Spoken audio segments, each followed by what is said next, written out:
Hi there, this is Nate Vanderzee, and I'm going to be walking you through my presentation for EdTech 629. Here we go. A little background on myself first. I am a fifth-year teacher at Grand Rapids Christian High School. I've taught Spanish for my first year there, and now I am teaching all social studies. I teach U.S. history, government, and global issues.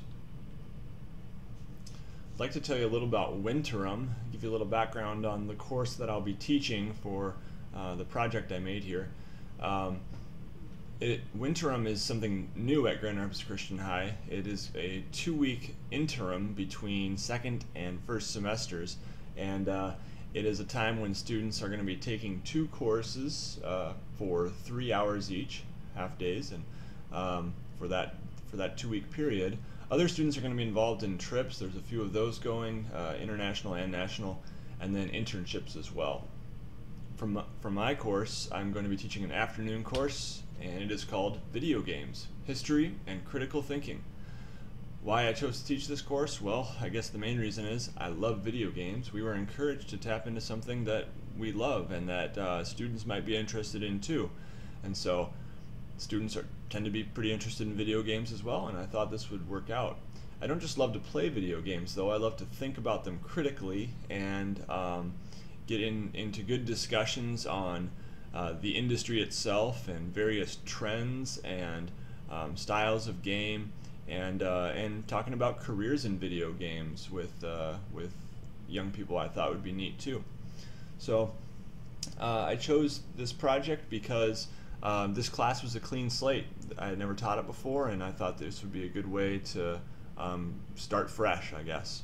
And then, of course, there's the urgent need to plan. This is helping me in my planning for that. It's about a month away now, 1 month from now exactly, actually.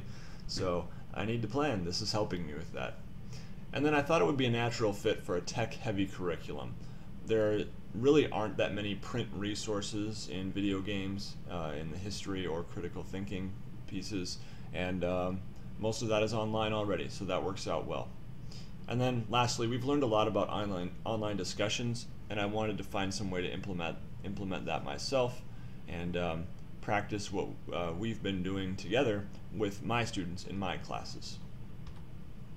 The steps taken. First, I had to consider the project options. I decided on online materials, and I decided on Moodle because I've used it before. I'm pretty familiar and comfortable with it.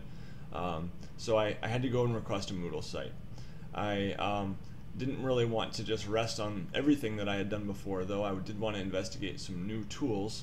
I decided to go with forum discussion and chat for asynchronous and synchronous discussions, and I had never done that before, so I had to investigate with some fellow teachers and talk to some of them who have used that stuff before, and then have them actually show me how they have used it in their classes.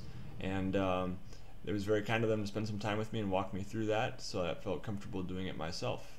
And then I tested them with actually a friend of mine who just kind of said, I'll help you, and he made some posts, and we chatted together, and it worked. Then I went about creating the lessons and had to actually decide, all right, what am I going to teach using these tools? So that's what we'll get to now. I did some online materials. My goal was to engage students in higher order thinking on some controversial topics in the video game industry. So it fits pretty well with that critical thinking piece of the class. Let's go take a look here at the Moodle site. So here's my Moodle site. I requested this through Kent ISD, which is where I have Moodle sites already for some of my other classes. And you can see there's a lot of links here, some introductory stuff, history, and then critical thinking topics is where we're going to spend most of our time for this project. First one is a Call of Duty lesson. Call of Duty is something students are fairly interested in. I thought I'd tap into that. So, overview here. I wrote this myself. I just wrote a little overview of the series in case they didn't know. Most of them probably do, but and then why this series is so popular in my mind, and I did a little piece on that, just a little background, and then we have 2 questions for discussion. So these are kind of just critical thinking questions. You can pause this and read them if you're interested, but in order to keep this short, I'm going to keep moving. I have some articles along with the discussion questions, and then video clips, 2 video clips here on these ones as well. I did a similar sort of thing. Oh, and then for this one, students are going to be chatting. So here's a chat, and we'll be doing that together. I'll probably send them into different parts of the building and say, hey, let's try a chat session and see how this goes.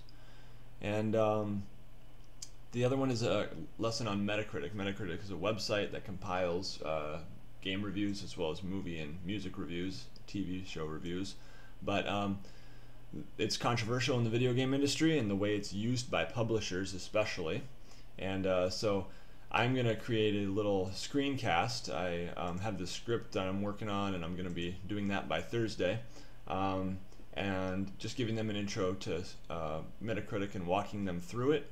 And then I have some articles as well, and then discussing on a forum this time. There are actually 2 more questions for discussion, but this time asynchronously via the Moodle forums here.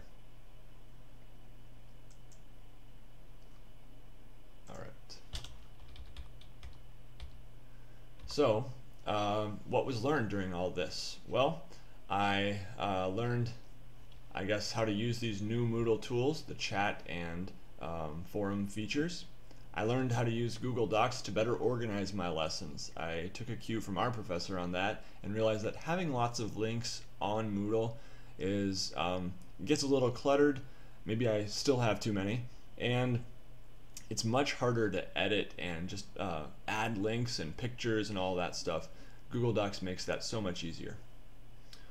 Hopefully I also learned how to engage students in critical thinking and thoughtful conversation in a new way, and I guess we'll find out in a few weeks.